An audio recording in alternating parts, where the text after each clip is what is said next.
Salam hörmətli tamaşaçılar. Efirdə Azərbaycanın ilk internet televiziyası kanalı 13, studiyada bələdçiniz mən Anar Orucov. Bugün sizə ilk buraxılışını təqdim etdiyimiz veriliş Tam Siyasi adlanır. Bu veriliş vasitəsilə biz sizə Azərbaycandan kənarda yaşayan, lakin aktiv ictimai-siyasi fəaliyyətlə məşğul olan şəxslərin Azərbaycanla bağlı durum, eləcə də regiondakı geosiyasi vəziyyətlə bağlı mövqelərini öyrənib təqdim edəcəyik. İlk verilişimizin qonağı Amerika Birləşmiş Ştatlarında yaşayan Azərbaycanlı politoloq Ramiz Yunusdur. Ramiz bəy, verilişimizə xoş gəlmişsiniz. Və ilk olaraq belə bir sual sizdən soruşmaq istərdik. Hal-hazırda Azərbaycanla Amerika arasında sanki münasibətlər bir qədər soyumuş kimi görünür. Hazırki durumda, Vaşinqtonda Azərbaycanla bağlı nə düşünürlər, nə planlayırlar, nə məqsədləri var? Sizə səmimi deyim, həddindən ziyadə şişirdirilib Azərbaycanda belə məlumatlar ki, güya ki, Amerikada elə səhərdən axşama qədər hamı elə fikirləşir Azərbaycan haqqında. Burada nə mediada Azərbaycan haqqında söhbətlər gedir, nə yüksək səviyyədə siyasi establishmenti götürsəz, o belə söhbətlər gedir. Yoxdur belə söhbətlər. Çölə çıxsanız, məsəl üçün 100 nəfərdən kimdənsə soruşsanız, bu yaxında bir Voice of America, Azərbaycan studiyası aparıb belə bir dənə çəkiliş var idi, belə 5-10 dəqiqəlik və soruşurdular da, əl əksəriyyəti heç tanımırlar. Çaşbaş edirdilər, biri oranı deyirdi, biri. Amma Azərbaycandan heç kim eşitməmişdi.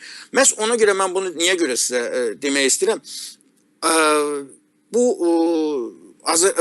Biz isə İşin içində olan insanlarıq, biz özümüz Azərbaycanlıyıq, Azəri türkləriyik, biz oradan gəlib çıxmışıq bura. Əlbəttə ki, nə qədər biz burada yaşasaq da, buranın vətəndaşlığını da qəbul eləsək də, Azərbaycan bizim vətənimizdir. Və Azərbaycan bizim vətənimiz olaraq, həmişə orada gedən proseslər bizi narahat edir. Bilmirəm kimləri necə narahat edir, məni həqiqətən narahat edir. Çünki mən çox Azərbaycana bağlı bir insanam.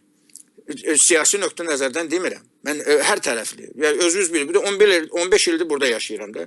Görürsünüz, sizlə mükəmməl bizim dilimizdə danışıram. Hərçən ki, mən sizə deyim, mənim təhsilim rus dilində təhsil almışam. Amma burada çünki mənim orada da dostlarım Azərbaycanlılar olub, burada da mənim dostlarım Azərbaycanlılardır. Və biz çalışırıq, biz bunu qoruyaq, saxlayaq. Sualı o zaman biraz fərqli qoymaq istərdim. Azərbaycan hazırda rəsmi Vaşinqtonun gündəminə nə ilə gəlir? Və bu qədər məlumatsızlıq varsa Amerika cəmiyyətində Azərbaycanla bağlı, bunun səbəbi nədir? Əlbəttə ki, bu acınacaqlı vəziyyət, bu Azərbaycanda gedən proseslər, yəni ki, bu siyasi məhbuslar və mən ona görə demirəm ki, orada mənim ailə üzvlərimdə olub. Bu hər zaman belə olub. Yəni ki, son 20 il ərzində indiki hakimiyyət ola-ola bu siyasi məhbuslar ya çox olurdu, ya az olurdu, amma onlar daimi var idi. Və ona görə əlbəttə ki, bu xoş təsir bağışlamır. Və biz, məsəl üçün, gündəmə gətirəndə Azərbaycanla bağlı hansı məsələlər, bu Amerika, gündəmə bu məsələlər elə-belə gəlib çıxmır. Mən istəyirəm, siz biləsiniz, bu konqresdə gedən proseslər, ya ümumiyyətlə hansısa bəyanat kimsə verir, istər dövlət departamenti, istər hansısa siyasi xadim, bilin ki, bu məlumat hardansa gedib onlara çatır. Bu məlumat hardan çatır? Ya içərdən Azərbaycanın özündən gəlir, orada Amerika səfirliyi var, əlbəttə ki, onlar ona görə orada işləyirlər, ya da burada bizi kimi Azərbaycanla bağlı insanlar, ya media nümayəndələri, ya kimsə bunlar. Çünki siz başa düşməlisiniz ki, Azərbaycan çox kiçik ölkədir və Azərbaycan və onun problemləri Amerikanın siyasi establishmentin stolun üstündə deyil. Onun xəritəsində də deyil. İşte bu günləri özünüz görürsünüz ki, Ukrayna kimi böyük ölkə gündəmdə də deyil.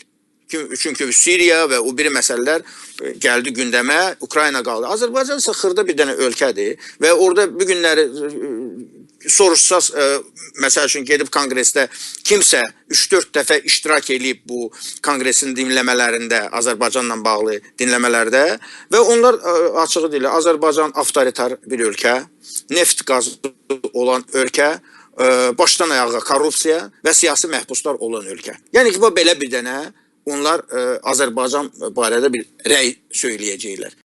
Amma insan hüquqları, enerji maraqları, 907-ci düzəliş və s. bu kimi məsələlərdə Vaşinqton rəsmi Bakıya qarşı fərqli münasibətlər sərgiləməkdədir. Yəni təxminən 10 il əvvəl, 10 ildən biraz artıq müddətdə Azərbaycanda insan hüquqları olduğu bir zaman, insan hüquqlarının pozuntusu olduğu bir zamanda belə rəsmi Vaşinqton hazırki Azərbaycan hakimiyyətini dəstəkləmək qərarı verdi. Lakin bugün belə görünür ki, Vaşinqtonun rəsmi Bakı ilə münasibətləri xeyli fərqli məcraya yönəlibdir. Bax, Vaşinqtonun siyasətində müşahidə olunan bu ikili standartların kökündə nə dayanır? Bilirsiniz, Amerikanın xarici siyasətində daimən bu ikili standart var idi, var və sabah da olacaq. Biz sadəlöv insanlar olmamalıyıq bu barədə. Bu belədir. Bu bunların xarici siyasətidir. Bu bunların direkşinidir. Kim istəyir olsun hakimiyyətdə. Hətta Respublika partiyası olanda hakimiyyətdə bu daha da kəskin görünür. Çünki bu partiya ümumiyyətlə əsas sponsorları xaricdə öz biznesi qurur. Məsəl üçün demokratlar daxili problemlərə daha da çox fikir verirlər. Və onların seçiciləri əksəriyyəti elə daxildə olanlardır. Və ona görə kasıblardır, orta təbəqəli insanlardır. Bu birilər isə xaricdə. Ona görə məsəl üçün siz götürsəniz son 20-30 ildə olan onların xarici siyasətini və görərsiniz ki, həqiqətən bu belədir. İndikilər isə görürsünüz bu demokratlar bir addım qabağa, 2 addım geriyə. Yəni ki, onlar dava istəmirlər. Onlar harda imkan varsa çalışırlar ki, status quo məsələsini saxlatdırsınlar. Və Azərbaycan əfsuslar olsun ki, bu ölkələrin sırasındadır. Məsəl üçün fikir verirsinizsə, bu Amerikanın o bəyanatları, əksəriyyəti kim ki bəyanatları verir, bu Respublika partiyanın nümayəndələridir. Bir neçə demokrat müdaxilə edib bu məsələlərə. Məsəl üçün senator Garden. Bu mənim senatorumdur. Maryland ştatının senatorudur. Mən onun seçicisiyəm. Başa düşürsünüz və mənim ondan şəxsi münasibətim var. Və mənim məsəl üçün qardaşımla onun yoldaşını həbs eləyən günü 5 dəqiqədən sonra mən onun ofisində idim. Və onun bu borcu idi. Mən Amerika vətəndaşıyam, mən onun seçicisiyəm. Onun borcu idi bu bəyanatı vermək. Və axıra qədər bu yolu gedir. Və mən ona minnətdaram. Bəs məsələn, Azərbaycan iqtidarına oxşar zamanlarda fərqli siyasi yanaşma sərgiləyir Vaşinqton. Bu nə deməkdir? Yəni ki, bu onların ikili standartlı yanaşmasıdır. Və son 8, amma o demək deyil ki, onlar məsəl üçün 8 ildə İlham Əliyevi bir dəfə də Amerikanın prezidenti Ağ evində qəbul eləməyib. O da var. Eləyə də bilməz onu. Çünki burada demokrat respublika məsələsi deyil. Bu uca başqa məsələdir. Bu uca Amerikanın imici məsələsidir. Çünki Amerikada bizdəki kimi deyil, Rusiyyətdəki kimi deyil. Burada böyük vətəndaş cəmiyyəti var. Bunlar böyük gücə malikdirlər və sabahları ortalığa sual çıxa bilər. Sən necə bu adamı, siz deyə bilərsinizmi? Hansı belə avtoritar bir diktatoru, bunlar Ağ evdə, onlar görüşə bilərlər. Birləşmiş Millətlərdə assambleya olanda, koridorda görüşə bilərlər. Necə İlham Əliyevlə orada görüşürlər. Bu protokol görüşləridir şəkil üçün. Amma Ağ evdə görüş, məsəl üçün Saakashvili prezident olanda ildə 2-3 dəfə gələrdi. Niyə görə gələrdi? Yushchenko prezident olanda gəlib bura çıxa bilərdi. Amma ki, o ki, ölkələr ki, hansı avtoritar ölkələrdir, onlarda siyasi məhbus var və bütün Amerika bilir ki, korrupsiya orada baş alıb gedir. Belə adamı Ağ evdə qəbul eləyən siyasətçi kim olur olsun, o onu mənfi, o sabahları onun ona qarşı müxalifətdə olan o başqa partiyanın nümayəndələri bunu istifadə edə bilərlər. Və ona görə məsəl üçün mən sizin sualınıza bu cavab verirəm. Yəni ki, bu ikili standart bu var idi, amma siz bu ikili standartın dərinə getsəniz, görsəniz ki, bu ikili standartdan kim udub? Bəs bu nədir onda? Bu Amerikanın Rusiyaya qarşı bir planıdırmı ki, bu kontekstdə neftin qiymətlərinin düşməsi ilə bağlı həm də Azərbaycan əziyyət çəkməkdədir. Ümumiyyətlə bu proses Putin hakimiyyətinin zəiflədilməsinə və Putin hakimiyyətdən getməsinə mi hesablanıb? Siz Azərbaycandan buna baxırsınız. Kimsə bunu Ukraynadan baxır, kimsə də Rusiyadan baxır və onlar hamı ümidlə baxırlar, belə gözləyirlər ki, nə qədər tez getsə o qədər yaxşı olar da. Çünki tez getsə, tez də dəyişiklik olar. Çünki Putinlə zəhləsi gedən elə bunu gözləyir. Ukraynada bu günləri o Donbasda, Krımla bağlı məsələlər gedir. Bunlar hamısı bunu gözləyir. Azərbaycanla da bizim insanlar kim ki siyasi məhbusdur, onun yaxın ətrafı, müxalifətdə olan insanlar, yəni ki, əqidəli, vicdanlı insanlar, onlar çoxdur. Həm Azərbaycanın içərisində, həm də onun kənarında. Çoxsu gözləyir də. Necə Barack Obama bu yaxında deyib ki, hamı elə gözləyir, nəsə baş verəndə nə Moskvaya baxırlar, nə Pekinə baxırlar. Hamı Vaşinqtona baxır da. Yəni ki, hamı buradan gözləyir ki, hansısa hərəkət. Amma siz bilməlisiniz ilk növbədə, ölkədə, dünyada 200 dənə ölkə var. Və bu, onların içərisində Rusiya, məsəl üçün, götürsəz Amerika medianı, Amerika mediasında son bu Gallup belə bir dənə institut var. Onlar belə bir dənə sorğu keçirdiblər və o sorğunun nəticəsində Rusiya 22-ci, 23-cü yerini tutur. Bu mediada tez-tez bu ölkənin adı hallanır. Məsəl üçün bu günləri də 22-ci, 23-cü yerdə gedir. Yeganə problem Rusiyada bu nüvə silahıdır. Və bu günləri heç kim istəmir ki, necə o zaman istəmirdilər o Reaganın vaxtında, bu günlərdə heç kim bunu istəmir ki, bu ölkədə xaos baş versin. Xaos da baş verəndə, o xaosu gərək kimsə regulasiya eləsin. Məsəl üçün, o neft qiyməti 150-dən bir gün ərzində gedib düşsəydi 40 manata, onda dəlixana olardı orada. Belə isə düşə, özünüz görürsünüz ki, Rusiyada bala çapalayır. Bala, yəni ki, problemlər üzə çıxır. İndi hamı da gözləyir ki, biraz da nəsə olandan sonra bu şaxtaşçılar, yəni ki, büdcə müəllimlər kimsə gələcəklər bu Ağ Evin qabağında, Rusiyanın Ağ Evin qabağında başlayacaq. Yadınızda 98-ci ildə belə olmuşdu. Yəni ki, bu proses gedir. Siz istəyən kimi sürətlə getmir və gedə də bilməz. Bilirsiniz niyə görə? Çünki Amerikanlar hamısı mənim kimi fikirləşmir. Çünki onlar heç bilmir Azərbaycan hardadır, Rusiya hardadır. Amerikanlı ilk növbədə özünü fikirləşir. Necə bu xarici siyasət şəxsən ona təsir edəcək. Yaxşı, bəs bu siyasət Rusiyada və Çində hazırda müşahidə olunan iqtisadi sıxıntılar, iqtisadi silkələnmələr, eləcə də neftin qiymətinin gözlənilməz dərəcədə bu qədər aşağı enməsi Amerika cəmiyyətinə necə təsir göstərməkdədir? Amerikada benzin bu günləri, necə deyim sizə, bizdə qalonlandır. Yəni ki, belə baxanda 40 sentdir. Bakıda isə 1 litr 40 sentdir. Burada Amerikada litrlə deyil, qalonla verirlər. Qalon da bu təqribən 2,5 litr eləyir də. Ona görə litrə hesablayanda təqribən 40 sent gedib çıxır. İndi hər halda mən ümumən deyə bilərəm. Məsəl üçün, mən bir dənə maşın, oraya girib çıxmağım, mən 19-20 dollar mən pul xərcləyirəm buna. İndi, bəs 2 il bundan öncə 70 dollar xərcləyərdim. Deməli, 50 dollar həftədə gedib 1-2 dəfə bunu eləyirəm. Ayda nə qədər mən qabağa düşürəm bu məbləğ. İndi təsəvvür edin bütün Amerika. Deməli, bütün Amerikanı bu qane eləyir. Rusiyada, Azərbaycanda belə deyil axı. Azərbaycanda mən bu yaxında bu bizim Sakarın o prezidenti çıxışını baxdım. Gülmək tutdu məni. O deyir ki, bizdə neftin ucuzlaşması, bu qiyməti benzinə təsir eləmir. Nəyə təsir eləməlidir? Bu bazar iqtisadiyyəti. Deməli, Azərbaycanda bazar iqtisadiyyəti yoxdur. Burada bazar iqtisadiyyətidir. Əlbəttə ki, ona görə bu bununla bağlıdır. Hər şey bununla bağlıdır. Deməli, bu durum Amerikalıları, həm siyasətçiləri, həm də adi Amerika vətəndaşını qane etməkdədir. Mən sualın kontekstini biraz dəyişmək istərdim. Bəs bir Amerika vətəndaşı kimi, eləcə də Azərbaycanda aktiv siyasi proseslərlə bağlı fikir bildirən bir politolog kimi sizi necə qane edirmi hazırki durum? Məsəl üçün, bir Amerikanlı kimi bu mövqe məni qane eləyir.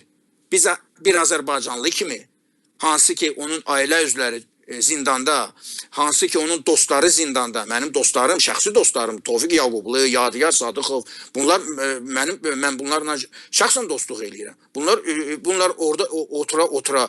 Mən necə bir Amerikanlı bir kimi hərəkət gözümü yumum deyim ki, Azərbaycanda siyasi məhbus yoxdur. Ona görə mən çalışıram bunları bir də qudalayım, çalışıram bir dənə bunlara hay-haray qaldıraq və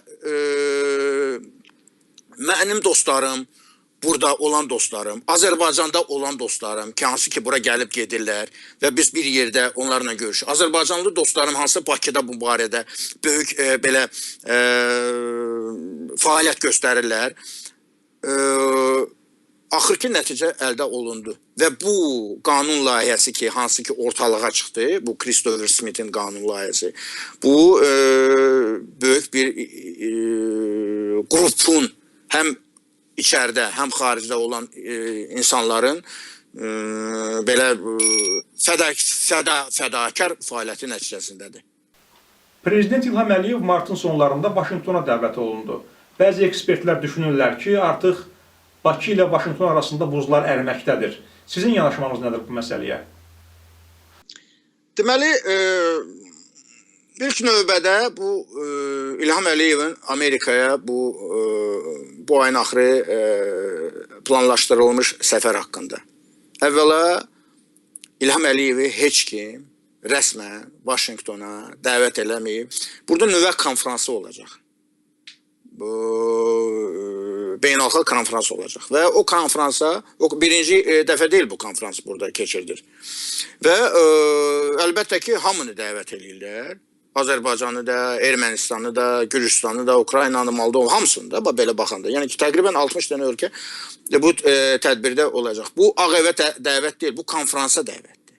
Və o konfransda əlbəttə ki, Amerikanın prezidenti iştirak edəcək. Amma belə tədbirlər çərçivəsində ayaqüstü görüşlər həmişə olur. Yəni bir tədbirdə iştirak edən iki prezidentin görüşmə ehtimalı sıfıra mı bərabərdir? Belə deyək, ayaqüstü bir görüşün olma ehtimalı belə yoxdurmu? İki variantdır. Vaşinqtonda belə görüş ola bilər, amma belə görüş qətiyyən mümkün deyil. Çünki Ağ Evin protokolu, dövlət departamenti, bunlar hamısı bunu bilirlər. Artıq bunu bilirlər və bunun qabağını əlbəttə ki, alacaqlar. İkinci məsələ odur ki, bunlar istəyirlər ki, bu rəsmən olsun. Heç olmasa 5 dəqiqəlik, heç olmasa 10 dəqiqəlik bu sammitdə, bu konfransda hansısa binada olacaq da, hansı burada dövlət binalarının birisində olacaq. Və o binada əlbəttə ki, yer olacaq ki, harada bunlar fasilə zamanı, harsız görüşlər keçirdəcəklər də. Necə bu Birləşmiş Millətlər Təşkilatlar bu assambleya olanda görüşlər olur.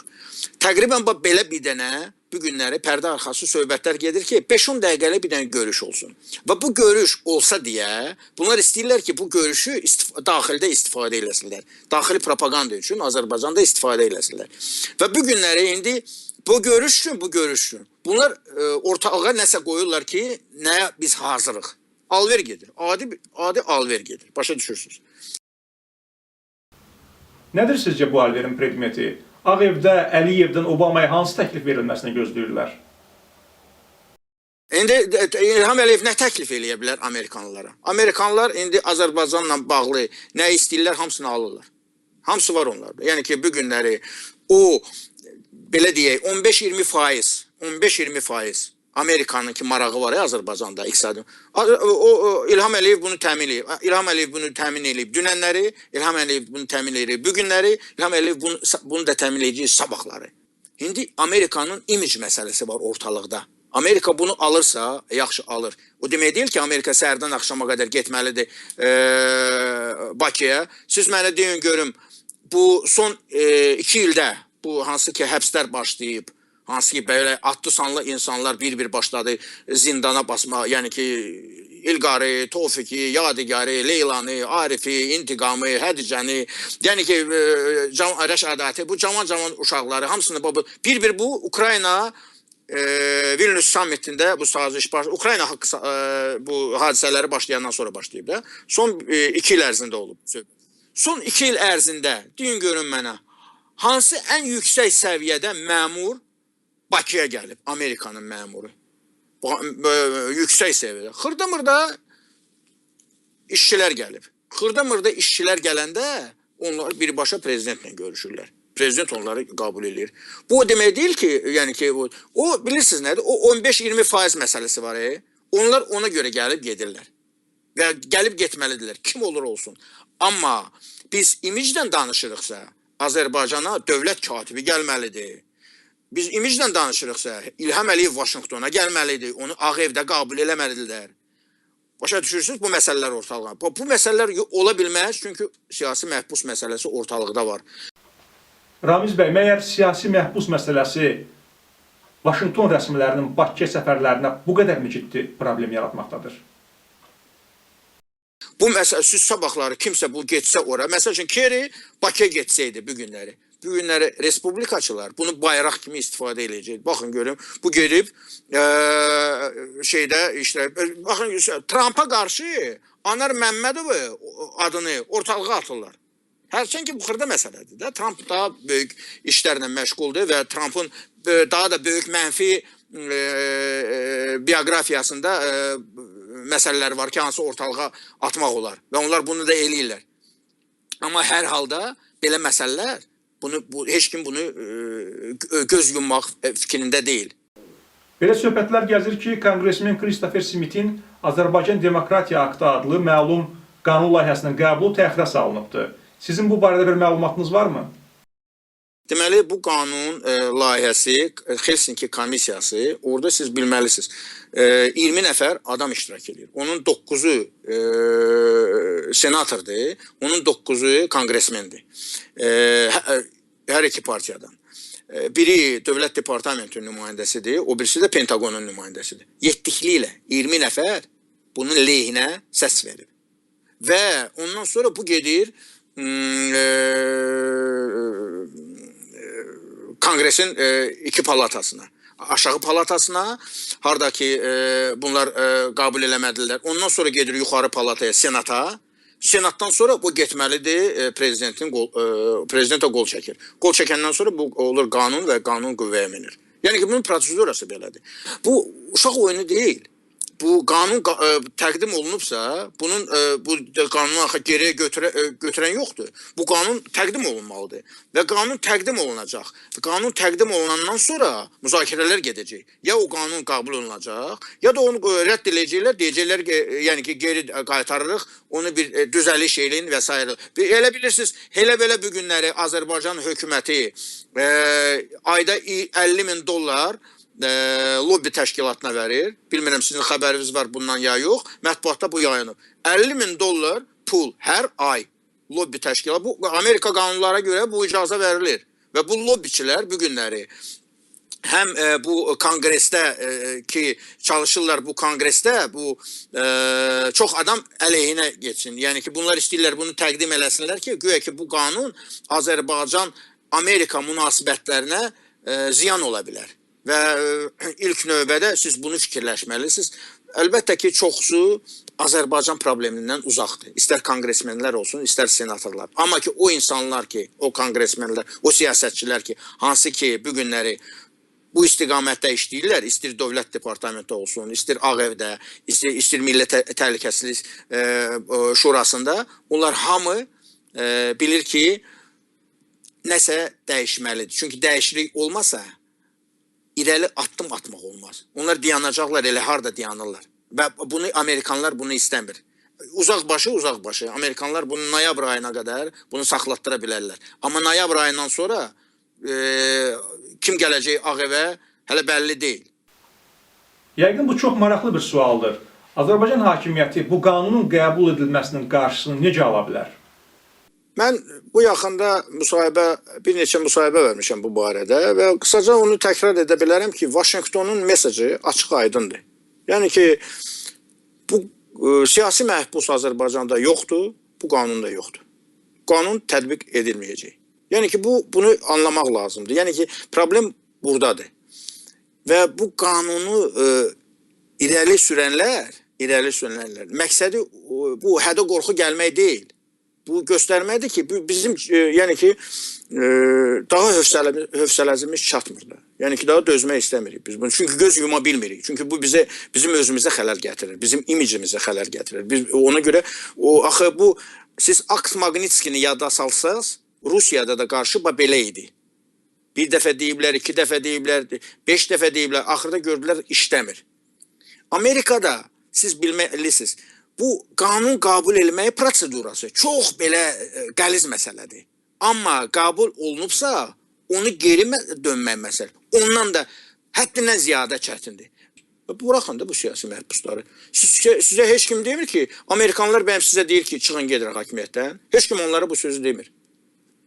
Amerikanların onlardan xoşu gəlmir.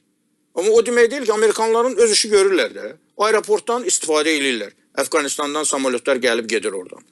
Başqa məsələlər həll edirlər. Yəni ki, onu daha mətbuat üçün demirəm, nə mən deyirəm, nə bunu bəziləri. Yəni ki, belə məsələlər var ki, hansı ki, Amerikanlar işləyirlər orada. Onları bu maraqlar, xüsusən bu günləri, Suriya ilə bağlı məsələ ilə bağlı. Onların iqtisadi maraqları da təmin edilir. Azərbaycanda hazırda bildiyiniz kimi ciddi iqtisadi problemlər var və hökumət də bu problemlərlə bağlı bir xeyli iqtisadi islahatlar keçirdiyini, islahat layihələri həyata keçirdiyini bəyan edir. Lakin bəzi ekspertlərin fikrincə ciddi heç bir dəyişiklik yoxdur. Siz hansı dəyişikliyi gözləyirsiniz Azərbaycanda? Arxayın ola bilərsiniz ki, gec-tez dəyişiklik baş verəcək. Əlbəttə ki, siz istərdiniz tez olsun. Mən onu deyə bilmərəm nə qədər tez bu ola bilər. Tez olmaq üçün daxildən güc gəlməlidir. Güc xaricdən təki gəlməməlidir. Daxildən güc gəlmək bilirsiniz o nə deməkdir? Ayılmalıdır. Gənclər ayılmalıdır, media ayılmalıdır, elitası ayılmalıdır, ziyalılar ayılmalıdır. Yəni ki, siyasətçilərin özü də. Mən bayaqlar bir neçə dəfə demişəm, xahiş edirəm bunu da işıqlandırın. Bilmirəm necə montaj eləyəcəksiniz, çalışın bu fikrimi də çatdırın ora. Çünki son zamanlar mən fikir verirəm də, bu günləri bunlar heç kim, bunlar niyə görə birləşmirlər? Həqiqətən vicdanlı, əqidəli insanlar. Təqribən 200-300 nəfər qalıb Azərbaycanla, hansı ki zindanda deyil. Yüzü oradadır, o aktiv insanları deyirəm. Başa düşürsünüz? Aktivləri deyirəm. Çünki həmişə aktivlər avangard olur, qabaqda gedir, qalanlar onların arxasıyla gedəcəklər.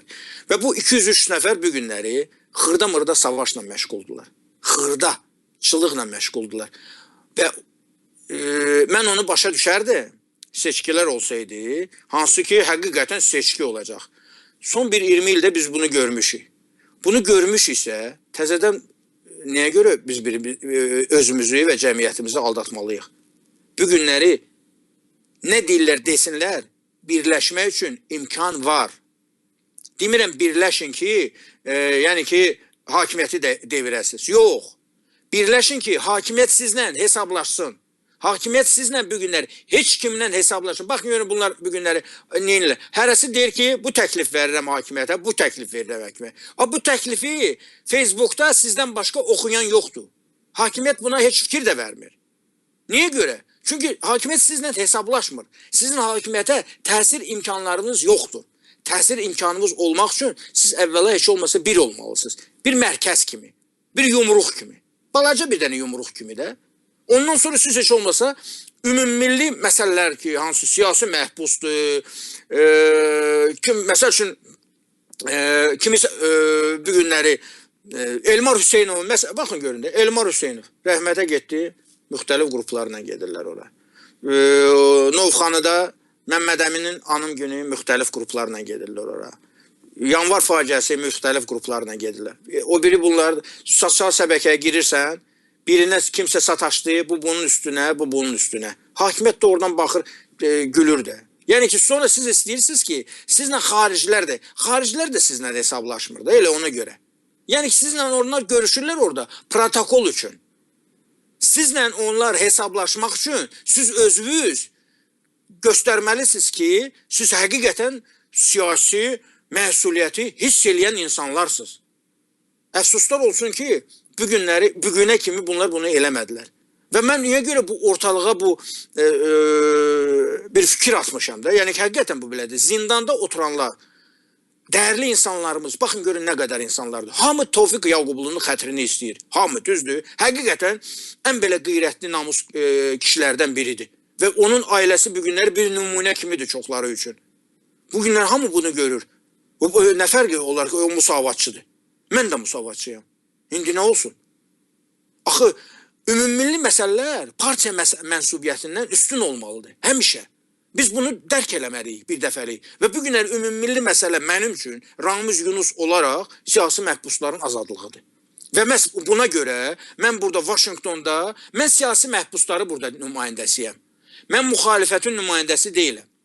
Mən müxalifətin nümayəndəsi ola bilərəm. O vaxt ki, bu müxalifət bir olsun bir yumruq kimi. Və mənə desin ki, biz birləşmişik siyasi məhbusların azadlığı üçün. Onda mən sizin nümayəndənizəm. Mən isə bu günləri siyasi məhbusların nümayəndəsiyəm. Bütün orada 100 nəfər yoxdur, 107 nəfər son siyahını mənə göndəriblər. O 107 nəfərin nümayəndəsiyəm. Onların ailələrinin, onların qohumlarının. Nə dərdləri var, onları mənə yollasınlar Facebook vasitəsilə mən eləyim. Kimi həbs eləyirlər? Həmən bilin ki, 5 dəqiqədən sonra Dövlət Departamenti, Amerika rəsmiləri, Konqresin Helsinki komissiyası bu barədə məlumat alır. Birbaşa, həmən. Şəxsən məndən. Məndən və mənim dostlarımdan. Mən niyə görə bunu deyirəm? İstəyirəm ki, siz də oradan bir mərkəz olun. Mərkəz olun. Çünki mən bilirəm ki, sizin aranızda belə düşmançılıq yoxdur ki, siz barışa bilməyəsiniz. Heç olmasa bunların xətrinə. Siz bunu edin. Onları azad edək. Sonra baxarıq. Seçki olacaq. Kim kimi seçəcək? Məni bu maraqlandırmır bu günləri. Çünki axı bu real insanlardır. Bunlar insan taleyidir. Bunlar orada otururlar. Onlar orada otura sabahları Elmar Hüseynovun gününə düşəcəklər. Nədir? Vicdanınızın qarşısında əzab çəkməyəcəksiniz. Mən əzab çəkəcəm. Mən şəxsən əzab deyəcəm ki, deməli mənim gücüm çatmayıb. Çünki mənim də günahım var bu məsələdə. Mənim də günahım. O demək deyil ki, mən gəlib çıxmışam Amerikaya və salam, mənim vecimə də deyil orada nə baş verir. Siz özünüz görürsünüz ki, mən necə səmimi sizlə danışıram. Çünki bu dərkimi oldu bizim hamımız üçün. Mən bunlara çalışıram, yazım, görürəm partiya davası aparırlar. Bu yorğanı o tərəfə də aparır, bu yorğanı. Mən yoxam bu savaşda. Mən Ramiz Yunus bu savaşda yoxam. Məni heç kim bu provokasiyalara apara bilməz. Heç cəhd də eləməyin. Kim ki bu siyasi məhbusların azadlığına mübarizə aparacaq, mən onlarla yanaşı yanacağım. Məni həmən öz yanında görə bilər. Məni dost kimi qəbul eləyə bilər. Ramiz bəy, müsahibə üçün sizə təşəkkür edirik. Xeyli uzun bir müsahibəmiz alındı və sonda əgər əlavə edəcəyiniz bir fikriniz varsa buyurun. Bu fikirlə mən sizlə vidalaşıram və sizə öz təşəkkürümü bildirirəm. Hörmətli tamaşaçılar, Kanal 13 internet televiziyasında tam siyasi verilişini izlədiniz. Bugünkü verilişimizin qonağı Amerikada yaşayan Azərbaycanlı politolog Ramiz Yunus, aparıcısı isə mən Anar Orucov idi. Növbəti verilişlərdə görüşənədək.